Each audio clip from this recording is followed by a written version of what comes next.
എല്ലാവർക്കും നമസ്കാരം. സുലൂസ് GK tricks ആരംഭിക്കുന്നു. ഇന്ന് നമ്മൾ പഠിക്കുന്നത് PSC ആവർത്തിച്ചുകൊണ്ടേയിരിക്കുന്ന ദേശീയ ഉദ്യാനങ്ങൾ എന്ന പാഠഭാഗമാണ്. നമുക്ക് നേരിട്ട് ചോദിച്ച ചോദ്യങ്ങളിലേക്കും അതിൻ്റെ ഉത്തരങ്ങളിലേക്കും മറക്കാത്ത രീതിയിൽ എങ്ങനെ പഠിക്കാമെന്ന് നോക്കാം.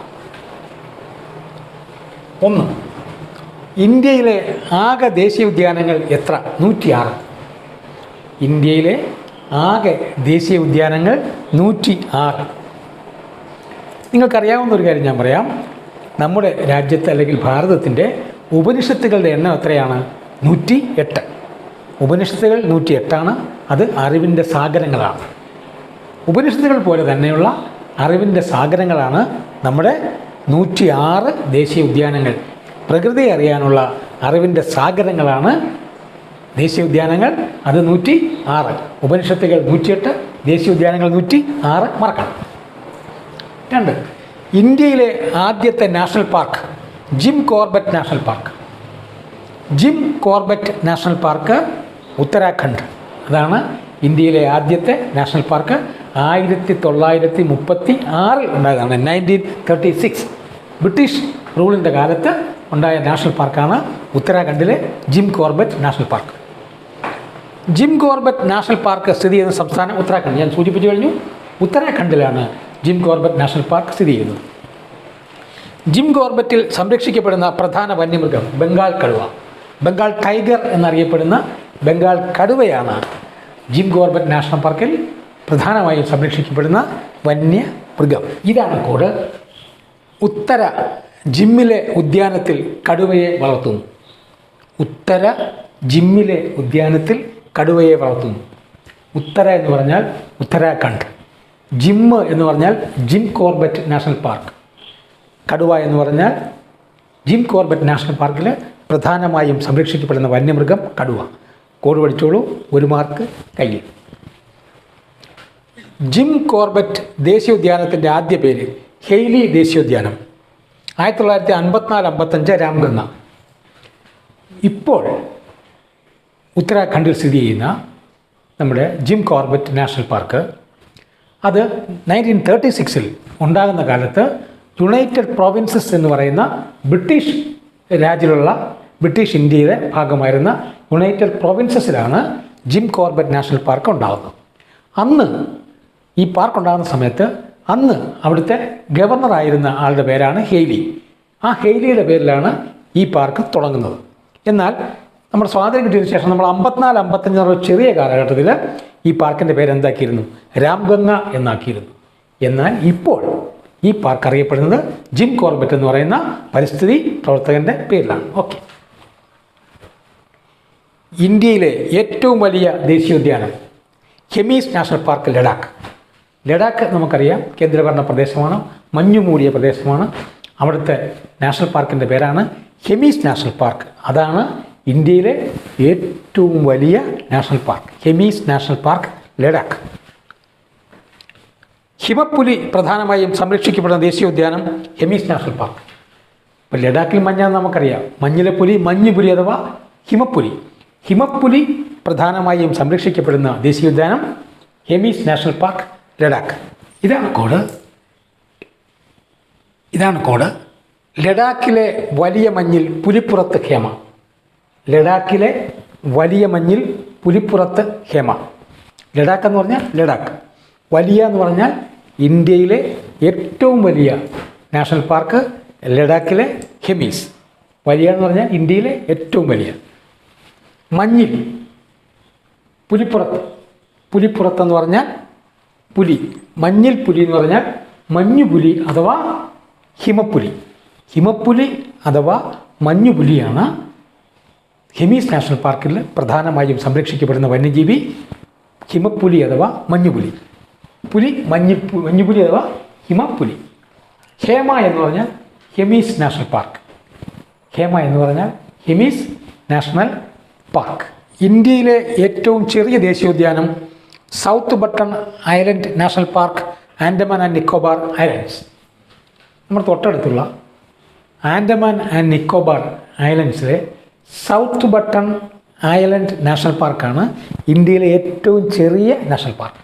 ഇനി അത് South Button Island National Park എന്നൊക്കെ പഠിച്ചു വെക്കാൻ ബുദ്ധിമുട്ടുള്ളവർക്ക് വേണ്ടി മാത്രം ചെറിയൊരു കോഡ് പറയാം. തെക്കേലെ അദ്രമാൻ്റെ തോട്ടം ബട്ടൺസ് പോലെ ചെറുത്. തെക്കേലെ എന്ന് പറഞ്ഞാൽ സൗത്ത്. ഈ തെക്കേലെ ബട്ടൺസ് പിന്നെ സൗത്ത് ബട്ടൺ. ആൻഡമാൻ എന്ന് പറഞ്ഞാൽ ആൻഡമാൻ നിക്കോബാർ. തോട്ടം എന്ന് പറഞ്ഞാൽ നാഷണൽ പാർക്ക്. ചെറുതെന്ന് പറഞ്ഞാൽ ചെറുത്, സ്മോൾ. അപ്പോൾ തെക്കേലെ അദ്രമാൻ്റെ തോട്ടം ബട്ടൺസ് പോലെ ചെറുത് എന്ന് പറഞ്ഞാൽ south Button Island National Park Andaman Nicobar. ഏറ്റവും കൂടുതൽ ദേശീയ ഉദ്യാനങ്ങളുള്ള സംസ്ഥാനം മധ്യപ്രദേശ്. ദേശീയ ഉദ്യാനം ഇല്ലാത്ത സംസ്ഥാനം പഞ്ചാബ്. ഏറ്റവും കൂടുതൽ ദേശീയ ഉദ്യാനങ്ങൾ 11 ദേശീയ ഉദ്യാനങ്ങളുള്ള സംസ്ഥാനമാണ് മധ്യപ്രദേശ്. ദേശീയ ഉദ്യാനങ്ങൾ ഇല്ലാത്ത സംസ്ഥാനമാണ് പഞ്ചാബ്. പുഞ്ചാബ് എന്ന് എഴുതുകയും പഞ്ചാബ് എന്ന് വായിക്കുകയും ചെയ്യുന്ന പഞ്ചാബ്. ഇതാണ് കോഡ്. MP-ക്ക് NP 11, പുഞ്ചയ്ക്ക് 0. MP എന്ന് പറഞ്ഞാൽ മധ്യപ്രദേശ്, എല്ലാവർക്കും അറിയാം. MP-ക്ക് NP എന്ന് പറഞ്ഞാൽ നാഷണൽ പാർക്ക് 11. MP-ക്ക് NP 11. ഏറ്റവും കൂടുതൽ നാഷണൽ പാർക്കുള്ള സംസ്ഥാനം മധ്യപ്രദേശ് 11. പുഞ്ചയ്ക്ക് 0. പുഞ്ചാബ് എന്ന് ഞാൻ പറഞ്ഞു നേരത്തെ PUN ആണ് നമ്മൾ ഉപയോഗിക്കുന്നത്. ഇങ്ങനെ നമ്മൾ എഴുതുന്നത് പുഞ്ചാബ്. അപ്പോൾ B അങ്ങ് കളഞ്ഞു. പുഞ്ചയ്ക്ക് 0. പുഞ്ചയ്ക്ക് 0 എന്ന് പറഞ്ഞാൽ പഞ്ചാബിന് 0 നാഷണൽ പാർക്ക്. ഓക്കെ. ഏറ്റവും കൂടുതൽ ദേശീയ ഉദ്യാനങ്ങളുള്ള കേന്ദ്രഭരണ പ്രദേശം ആൻഡമാൻ ആൻഡ് നിക്കോബാർ. ഏറ്റവും കൂടുതൽ ദേശീയ ഉദ്യാനങ്ങളുള്ള കേന്ദ്രഭരണ പ്രദേശം ആൻഡമാൻ ആൻഡ് നിക്കോബാറാണ്.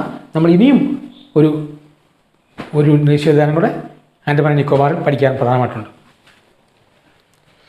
ഇന്ത്യയുടെ തെക്കേ അറ്റത്തുള്ള ദേശീയോദ്യാനം Galatia National Park Nicobar islands. ഇന്ത്യയുടെ ഏറ്റവും തെക്കേ അറ്റത്തുള്ള ദേശീയോദ്യാനം ഏത് എന്ന ചോദ്യമാണ്. അതിൻ്റെ ഉത്തരമാണ് Galathea National Park Nicobar Islands. Andaman and നിക്കോബാറിൻ്റെ ഭാഗമായിട്ടുള്ള നിക്കോബാർ ഐലൻഡ്സിലെ ഗലാത്തിയ നാഷണൽ പാർക്കാണ് ഇന്ത്യയുടെ ഏറ്റവും തെക്കുള്ള നാഷണൽ പാർക്ക്. കോഡ് കണ്ടോളൂ.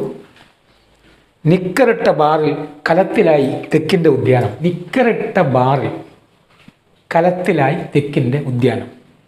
നിക്കറിട്ട ബാർ എന്ന് പറഞ്ഞാൽ നിക്കോബാർ, കലത്തിലായി എന്ന് പറഞ്ഞാൽ ഗലാത്തിയ, തെക്കിൻ്റെ ഉദ്യാനം എന്ന് പറഞ്ഞാൽ നാഷണൽ പാർക്ക് ഓഫ് സൗത്ത് തെക്കിൻ്റെ ഉദ്യാനം. തെക്കേ ഇന്ത്യയുടെ ഏറ്റവും തെക്കേ അറ്റത്തുള്ള ഉദ്യാനം Galatia National Park Nicobar islands. ഈ ബാറിൽ പോയിട്ടുള്ളവർക്കെല്ലാം അറിയാം, അവിടെ കലത്തിലും കുപ്പിയിലും ഒക്കെ അവരെന്ത് ചെയ്യാറുണ്ട്, ഉദ്യാനം തീർക്കാറുണ്ട്. ഓക്കെ. ലോകത്തിലെ ഒരേ ഒരു ഒഴുകുന്ന ദേശീയോദ്യാനം കീബുൾ ലംജാവോ. ലോകത്തിലെ ഒരേ ഒരു ഒഴുകുന്ന ദേശീയോദ്യാനമാണ് കീബുൾ ലംജാവോ. ലോക്തക് തടാകം മണിപ്പൂർ. മണിപ്പൂരിലെ ലോക്തക് തടാകത്തിൽ ഒഴുകി നടക്കുന്ന ഉദ്യാനമാണ് ഇത് കീബുൾ ലംജാവോ. മണിപ്പൂർ എന്ന് പറഞ്ഞാൽ മുൻ പ്രധാനമന്ത്രി ജവഹർലാൽ നെഹ്റു ഭാരതത്തിൻ്റെ രത്നം എന്ന് വിളിച്ച സംസ്ഥാനമാണ് മണിപ്പൂർ. അതുകൊണ്ട് നാം മണിപ്പൂരിനൊരു കോഡ് നൽകുന്നുണ്ട്. ആ കോഡാണ് മണിരത്നം. 6 നാഷണൽ അവാർഡുകൾ വാങ്ങിയിട്ടുള്ള ഇന്ത്യയിലെ പ്രശസ്തനായ സംവിധായകനും നിർമ്മാതാവും തിരക്കഥാകൃത്തും ഒക്കെയായ മണിരത്നത്തെ നിങ്ങൾക്ക് എല്ലാവർക്കും അറിയാം. മണിരത്നം എന്ന് ഇവിടെ പറഞ്ഞാൽ എന്താണ്? മണിപ്പൂർ. മണിരത്നത്തിൻ്റെ ഉദ്യാനത്തിൽ ബുള്ളിന് ലഞ്ച് നൽകി. ഇതാണ് നമ്മുടെ കോഡ്. മണിരത്നത്തിൻ്റെ ഉദ്യാനത്തിൽ ബുള്ളിന് ലഞ്ച് നൽകി. മണിരത്നം എന്ന് പറഞ്ഞാൽ മണിപ്പൂർ, ഉദ്യാനം എന്ന് പറഞ്ഞാൽ നാഷണൽ പാർക്ക്. ബുള്ളിന് ലഞ്ച് നൽകി. Key bull lunch, key bull lunch അഥവാ കീബുൾ ലംജാവോ മണിപ്പൂരിലെ നാഷണൽ പാർക്ക്. കൻഹ ദേശീയോദ്യാനം ഏത് സംസ്ഥാനത്താണ്? മധ്യപ്രദേശ്. കൻഹ ദേശീയോദ്യാനം ഏത് സംസ്ഥാനത്താണ്? മധ്യപ്രദേശ്. മധ്യ ഇന്ത്യയിലെ ഏറ്റവും വലിയ ദേശീയോദ്യാനം Kanha national park, Madhya Pradesh. Kanha national പാർക്കിൽ പ്രധാനമായും സംരക്ഷിക്കപ്പെടുന്ന വന്യജീവി ബംഗാൾ ടൈഗർ. മധ്യപ്രദേശിലെ ഏറ്റവും വലിയ ദേശീയോദ്യാനം മാത്രമല്ല, സെൻട്രൽ ഇന്ത്യയിലെ അഥവാ മധ്യ ഇന്ത്യയിലെ ഏറ്റവും വലിയ ദേശീയോദ്യാനമാണ് കൻഹ നാഷണൽ പാർക്ക്. അതുകൊണ്ട് തന്നെയാണ് അത് കൂടുതൽ പ്രാവശ്യം ആവർത്തിക്കുന്ന ഒരു ചോദ്യമായി മാറിയിരിക്കുന്നത്. ആ മധ്യപ്രദേശിലെ ഏറ്റവും വലിയ ദേശീയോദ്യാനമായ കൻഹ നാഷണൽ പാർക്ക് സെൻട്രൽ ഇന്ത്യയിലെ ഏറ്റവും വലിയ ദേശീയ ഉദ്യാനമാണ്. ഇതാണ് നമ്മുടെ കോഡ്. ആ കാഞ്ഞ കടുവ തോട്ടത്തിലിരുന്ന മദ്യം കുടിച്ചു. കാഞ്ഞ എന്ന് പറഞ്ഞാൽ കൻഹ. കൻഹ കൻഹ ഈ കൻഹ എന്നുള്ളതിനെ നമ്മൾ മലയാളികൾ കൻഹ എന്നും കാഞ്ഞ എന്നും പ്രൊണൗൺസ് ചെയ്യാറുണ്ട്. നമ്മൾ കാഞ്ഞങ്ങാട് എഴുതുന്ന KNHANGAD അല്ലേ, കാഞ്ഞങ്ങാട്. കാഞ്ഞ എന്നും കൻഹ എന്നും നമ്മളിത് പ്രൊണൗൺസ് ചെയ്യാറുണ്ട്. ഇവിടെ നമ്മളത് കാഞ്ഞ ഇങ്ങെടുക്കുകയാണ്. കാഞ്ഞ മീൻസ് കൻഹ. കാഞ്ഞ കടുവ തോട്ടത്തിലിരുന്ന മദ്യം കുടിച്ചു. തോട്ടത്തിൽ എന്ന് പറഞ്ഞാൽ നാഷണൽ പാർക്ക്. കാഞ്ഞ തോട്ടത്തിൽ എന്ന് പറഞ്ഞാൽ കാഞ്ഞ നാഷണൽ പാർക്ക്. കടുവ എന്ന് പറഞ്ഞാൽ കാഞ്ഞ നാഷണൽ പാർക്കിൽ പ്രധാനമായും സംരക്ഷിക്കപ്പെടുന്ന വന്യമൃഗം ബംഗാൾ ടൈഗർ അഥവാ ടൈഗർ. മദ്യം എന്ന് പറഞ്ഞാൽ മധ്യപ്രദേശ്. ആ കാഞ്ഞ കടുവ തോട്ടത്തിലിരുന്ന് മദ്യം കുടിച്ചു എന്നൊരു കോഡ് പഠിച്ചു വെച്ചാൽ പിന്നെ ഒരു കാലത്ത് ഇത് നിങ്ങൾ മറന്നു പോകാൻ പോകുന്നില്ല. ഇന്ത്യ ഭൂട്ടാൻ അതിർത്തിയിൽ സ്ഥിതി ചെയ്യുന്ന national park Manas national park. India Bhutan അതിർത്തിയിൽ സ്ഥിതി ചെയ്യുന്ന നാഷണൽ പാർക്കാണ് മനാസ്. മനാസ് നാഷണൽ പാർക്ക് സ്ഥിതി ചെയ്യുന്ന സംസ്ഥാനം അസം. അസം എന്ന് പറയുന്ന സംസ്ഥാനത്താണ് മനാസ് നാഷണൽ പാർക്ക് സ്ഥിതി ചെയ്യുന്നത്. അത് ഇന്ത്യ ഭൂട്ടാൻ അതിർത്തിയിലാണ്. ഈ മനാസ് എന്ന് പറയുന്ന നാഷണൽ പാർക്ക് ഏത് സംസ്ഥാനത്താണ് സ്ഥിതി എന്നുള്ള ചോദ്യത്തിൻ്റെ ഉത്തരം കിട്ടാൻ എന്ത് ചെയ്താൽ മതി? ഈ മനാസ് നാഷണൽ പാർക്കിൻ്റെ ആ നാഷണൽ പാർക്കിൽ നിന്ന് ആരെ ഒഴിവാക്കിയാൽ മതി? മേനെ ഒഴിവാക്കിയാൽ മതി. മേൻ MAN ഒഴിവാക്കിയാൽ നമുക്ക് എന്ത് കിട്ടും? ആസാമിൻ്റെ ആദ്യ ഭാഗം കിട്ടും. അവിടെ മനാസ് നാഷണൽ പാർക്കിൽ നിന്ന് മേൻ ഒഴിവാക്കിയാൽ എന്താകുന്നു? സംസ്ഥാനത്തിൻ്റെ പേര് ആകുന്നു. ആകുന്നു എന്ന് അർത്ഥം വരുന്ന AM നമ്മളിവിടെ ചേർക്കുന്നു. അപ്പോൾ എന്ത് കിട്ടുന്നു? അസം ആകുന്നു.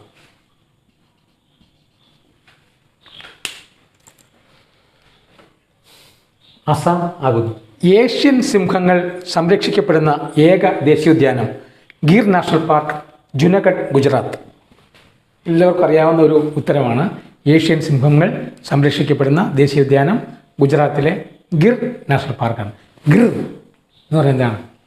സിംഹത്തിൻ്റെ ഗർജനമാണ്. ഇന്ത്യയിൽ ഒറ്റക്കൊമ്പൻ കാണ്ടാമൃഗത്തിൻ്റെ സംരക്ഷണ കേന്ദ്രം കാസിരംഗ ദേശീയോദ്യാനം, അസം.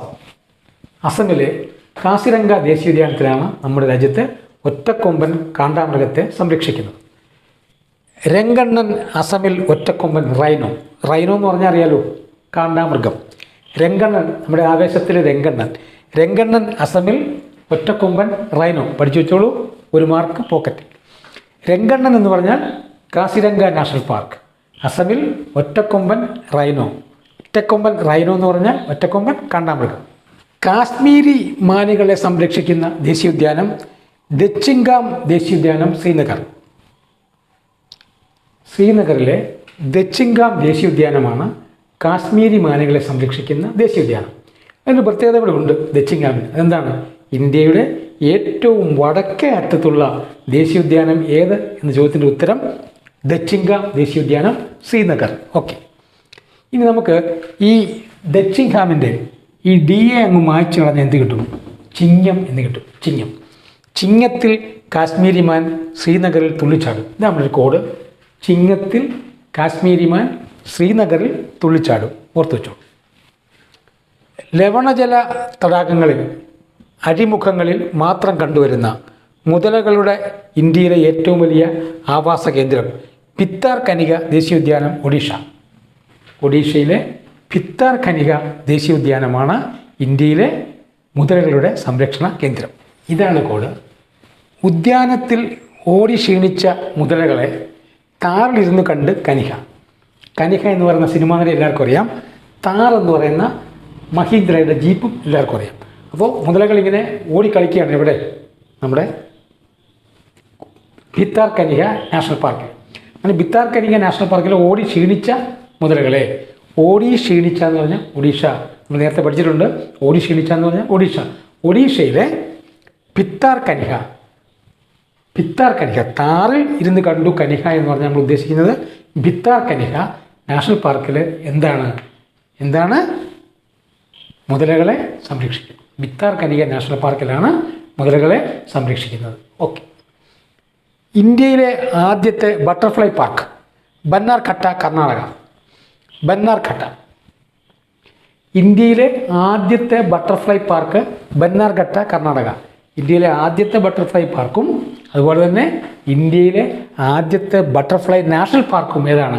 ബന്നാർഘട്ട, കർണാടക, നമ്മുടെ അടുത്ത സംസ്ഥാനത്താണ്. ഈ കർണാടക എന്ന് പറയുന്നത് കോഡ് നമ്മൾ നേരത്തെ പഠിപ്പിച്ചിട്ടുണ്ട്. കർണൻ എന്ന് പറഞ്ഞാൽ കർണാടകയാണ്. കർണൻ്റെ ബട്ടർഫ്ലൈ ബന്നാർ. ഇതാണ് നമ്മുടെ കോഡ് പഠിച്ചു വെക്കേണ്ടത്. കർണൻ്റെ ബട്ടർഫ്ലൈ ബന്നാർ. കർണൻ്റെ ബട്ടർഫ്ലൈ ബന്നാർ. ഈ കർണൻ്റെ ഈ ബട്ടർഫ്ലൈയുടെ ബി എടുത്ത് ഇവിടെ ഇട്ടാൽ എന്തായി? ബന്നാറിൻ്റെ ബി ആയി. പിന്നെ ഈ കർണൻ്റെ എ എടുത്ത് നമ്മൾ ഇവിടെ ഇടുന്നു. കർണൻ്റെ ഈ 2 എന്നും എടുത്ത് ഇവിടെ ഇടുന്നു. കർണൻ്റെ 6 എടുത്ത് ഇവിടെ ഇടുന്നു. അപ്പോൾ കർണനും ബന്നാറും തമ്മിൽ ഭയങ്കരമായൊരു ബന്ധമുണ്ട്, മറക്കണ്ട. വിദർഭയുടെ രത്നം എന്നറിയപ്പെടുന്ന ദേശീയോദ്യാനം തഡോബ ദേശീയോദ്യാനം, മഹാരാഷ്ട്ര. മഹാരാഷ്ട്രയിലെ തഡോബ എന്ന് പറയുന്ന ദേശീയോദ്യാനത്തിന് ഇങ്ങനെ വിളിപ്പേരുണ്ട്. എന്താണ്? വിദർഭയുടെ രത്നം. അങ്ങനെ ഒരു പ്രത്യേക വിളിപ്പേരുള്ളതുകൊണ്ട് ഓർത്ത് വെച്ചുകൊള്ളുക. തഡോബ, വിദർഭ, മഹാരാഷ്ട്ര, വിദർഭയുടെ രത്നം. ബന്ദിപ്പൂർ ദേശീയോദ്യാനം ഏത് സംസ്ഥാനത്താണ്? കർണാടക. ബന്ദി പൂക്കുന്നു കർണോദ്യാനത്തിൽ. ബന്ദിപ്പൂർ ദേശീയോദ്യാനം നമുക്കൊക്കെ അറിയാവുന്നതാണ്, കർണാടകത്തിലാണ്.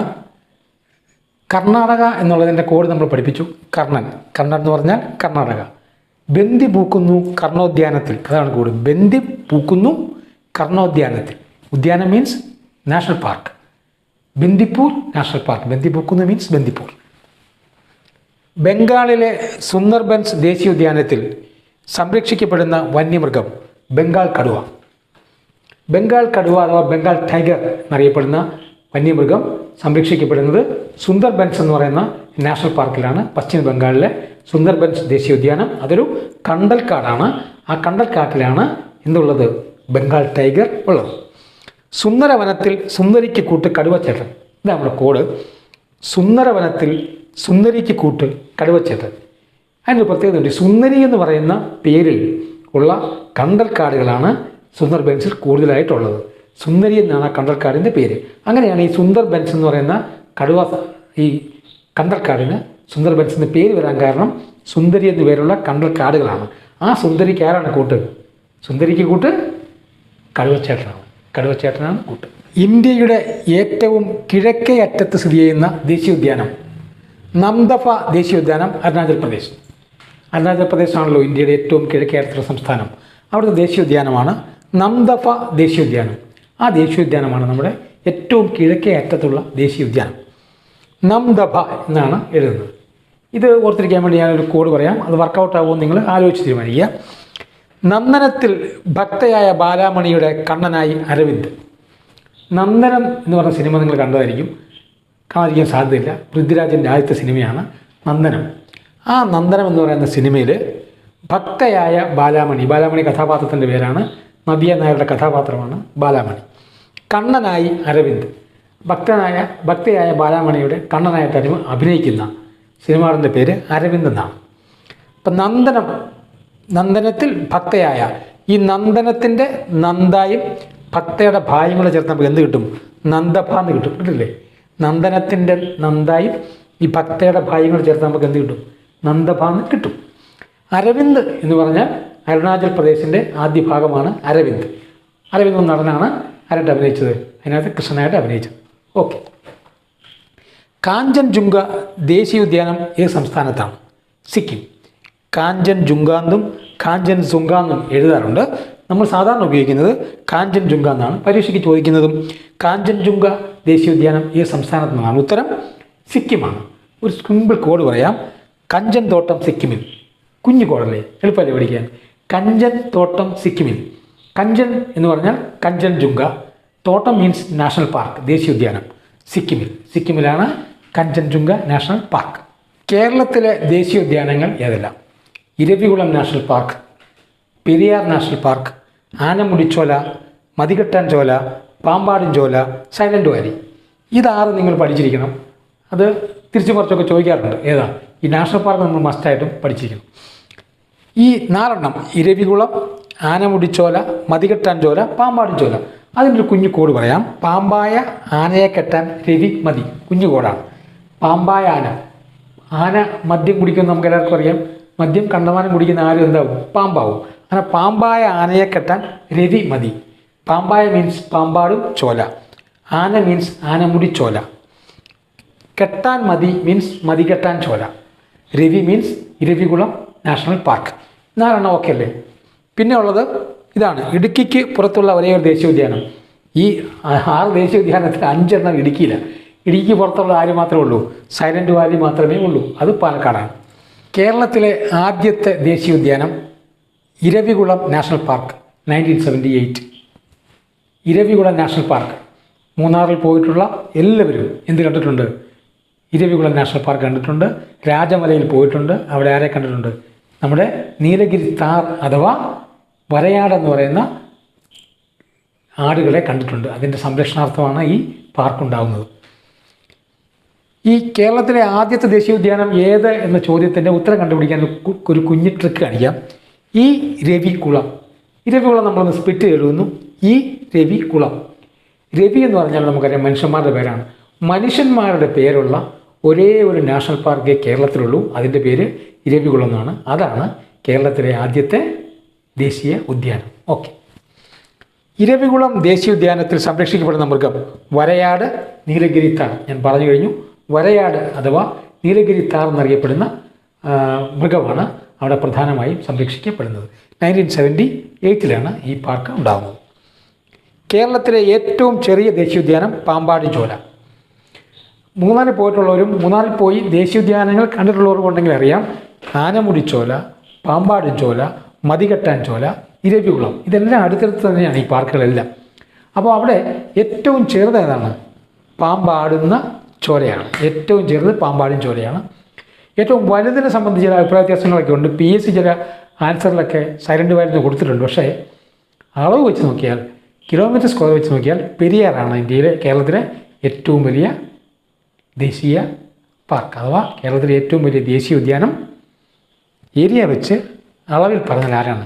പെരിയാർ ദേശീയ ഉദ്യാനം ആണ്. കേരളത്തിലെ ഏറ്റവും വലിയ കടുവാ സങ്കേതം പെരിയാർ. പെരിയാർ ഒരു ടൈഗർ റിസർവാണ്. പെരിയാർ ഇപ്പോൾ നാഷണൽ പാർക്കാണ്. കേരളത്തിലെ ഏറ്റവും വലിയ കടുവാ സങ്കേതം പെരിയാർ. ഇറന്ന് പറഞ്ഞാൽ കടുവയുടെ ഗർജനമാണ്. ഓക്കെ. വംശനാശ ഭീഷണി നേരിടുന്ന സിംഹവാലൻ കുരങ്ങുകളെ സംരക്ഷിക്കുന്ന ദേശീയോദ്യാനം സൈലൻറ്റ് വാലി. സൈലൻറ്റ് വാലി അത് ഏറ്റവും കൂടുതൽ യോജിക്കുന്ന കേരളത്തിലെ ദേശീയോദ്യാനം സൈലൻറ്റ് വാലി തന്നെയാണ്. അതിൽ വംശനാശ ഭീഷണി നേരിടുന്ന സിംഹവാലൻ കുരങ്ങുകളെ സംരക്ഷിക്കുന്ന ദേശീയോദ്യാനമാണ് സൈലൻറ്റ് വാലി. സൈരന്ധ്രി വനം എന്നറിയപ്പെട്ടിരുന്ന ദേശീയോദ്യാനമാണ് സൈലൻറ്റ് വാലി. അപ്പോൾ നമ്മുടെ സൈരന്ധ്രിയും കുന്തിയും പാണ്ഡവരുമൊക്കെ അവരുടെ അജ്ഞാതവാസക്കാലത്ത് കേരളത്തിൽ താമസിച്ചിരുന്നെന്ന് പറയുന്നതിന് കുറേ അധികം തെളിവുകൾ നമുക്ക് ലഭ്യമാണ്. അതിലൊന്നാണ് സൈരന്ധ്രി വനം എന്നറിയപ്പെട്ടിരുന്നത് ഏതാണ്? നമ്മുടെ സൈലൻറ്റ് വാലിയാണ്. പാഞ്ചാലിയുടെ പേരാണ് സൈരന്ധ്രി. കുന്തിപ്പുഴ ഒഴുകുന്ന ദേശീയോദ്യാനം സൈലൻറ്റ് വാലി. സൈലൻറ്റ് വാലിയിലൂടെയാണ് എന്തൊഴുകുന്നത്? കുന്തിപ്പുഴ ഒഴുകുന്നത്. പാഞ്ചാലിയുടെ അമ്മായിയമ്മയാണ് കുന്തി. സൈലൻറ്റ് വാലി സ്ഥിതി ചെയ്യുന്ന ജില്ല പാലക്കാട്. പാലക്കാട് ജില്ലയിലാണ് സൈലൻറ്റ് വാലി സ്ഥിതി ചെയ്യുന്നത്. ഇതാണ് കോഡ്. സിംഹവാലൻ്റെ സംരക്ഷണയിൽ സൈരന്ധ്രിയും കുന്തിയും പാലക്കാട് വസിച്ചു. ഇതൊന്ന് പഠിച്ചു വെച്ചാൽ സൈലൻറ്റ് വാലിയായിട്ട് ബന്ധപ്പെട്ട ആദ്യ ഭാഗത്ത് പറഞ്ഞ എല്ലാ ചോദ്യത്തിൻ്റെ ഉത്തരം ഈ ഒറ്റക്കോളിൽ നമുക്ക് കിട്ടും. സിംഹവാലൻ്റെ സംരക്ഷണയിൽ സൈരന്ധ്രിയും കുന്തിയും പാലക്കാട് വസിച്ചു. സിംഹവാലൻ കുരങ്ങുകൾ സംരക്ഷിക്കപ്പെടുന്ന ദേശീയോദ്യാനം സൈലൻറ്റ് വാലി. സൈരന്ധ്രി വനം എന്നറിയപ്പെട്ട ദേശീയോദ്യാനം സൈലൻറ്റ് വാലി. കുന്തിപ്പുഴ ഒഴുകുന്ന ദേശീയോദ്യാനം സൈലൻറ്റ് വാലി. സൈലൻറ്റ് വാലി സ്ഥിതി ചെയ്യുന്ന ജില്ല പാലക്കാട്. ഓക്കെ. സൈലൻറ്റ് വാലി ദേശീയോദ്യാനമായി പ്രഖ്യാപിക്കപ്പെട്ട വർഷം 1984 നവംബർ 15. അതിന് വലിയൊരു പ്രാധാന്യമുണ്ട്. അത് പലപ്പോഴും PSC ചോദിച്ചിട്ടുള്ള ചോദ്യമാണ്. ആ ചോദ്യം സൈലൻറ്റ് വാലി ദേശീയോദ്യാനമായി പ്രഖ്യാപിക്കപ്പെട്ട വർഷം ആവർത്തിക്കുന്ന ഒരു ചോദ്യം. അതിനൊരു കാര്യമുണ്ട്. കാരണം ഈ സൈലൻറ്റ് വാലി പദ്ധതി എന്ന് പറയുന്ന ഒരു ജലവൈദ്യുത പദ്ധതി ഉണ്ടായിരുന്നു. ആ പദ്ധതി പ്രപ്പോസ് ചെയ്ത് ആ പദ്ധതി നടപ്പിലാക്കാൻ സർക്കാർ മുന്നോട്ട് വന്നപ്പോൾ അതിശക്തമായ സമരങ്ങളുണ്ടായി. ആ സമരങ്ങളെ തുടർന്നാണ് 1984 ശ്രീമതി ഇന്ദിരാഗാന്ധി അന്നത്തെ പ്രൈം മിനിസ്റ്റർ ഇത് തീരുമാനിച്ചു. ഈ പദ്ധതി പിൻവലിക്കാനും ആ പദ്ധതി പ്രദേശം ഉൾപ്പെടെ നാഷണൽ പാർക്കായി പ്രഖ്യാപിക്കാനും തീരുമാനിച്ചു. പക്ഷേ ഒക്ടോബർ 31, 1984 നമുക്കറിയാം ശ്രീമതി ഗാന്ധി അസാസിനേറ്റ് ചെയ്യപ്പെട്ടു. ഗാന്ധിയുടെ ആ തീരുമാനം അതിനുശേഷം വന്ന പുത്രൻ രാജീവ് ഗാന്ധി നടപ്പിലാക്കി. അങ്ങനെയാണ് 1984 നവംബർ 15 എന്ത് പ്രഖ്യാപിക്കപ്പെട്ടു? Silent Valley ദേശീയോദ്യാനമായി പ്രഖ്യാപിക്കപ്പെട്ടു. എന്നാൽ 1985 സെപ്റ്റംബർ 7 അതിൻ്റെ ഉദ്ഘാടനം നടന്നത്. അത് ഇതാരാണ്? രാജീവ് ഗാന്ധിയാണ്. അപ്പോൾ ഇത്രയും കാര്യങ്ങളാണ് നമുക്ക് ദേശീയോദ്യാനമായി ചോദിക്കപ്പെട്ടിട്ടുള്ള ചോദ്യങ്ങൾ. വന്നിട്ടുള്ള ചോദ്യങ്ങൾ ഇതാണ്. വരാൻ ഏറ്റവും കൂടുതൽ സാധ്യതയുള്ള ചോദ്യങ്ങളും ഇതൊക്കെ തന്നെയാണ്. ഇത്രയും പഠിച്ചു വെച്ചോളൂ. ദേശീയോദ്യാനം നമുക്ക് 1 മാർക്ക് കിട്ടും. ഇന്നത്തെ ക്ലാസ് ഇവിടെ പൂർണ്ണമാകുന്നു. നന്ദി, നമസ്കാരം.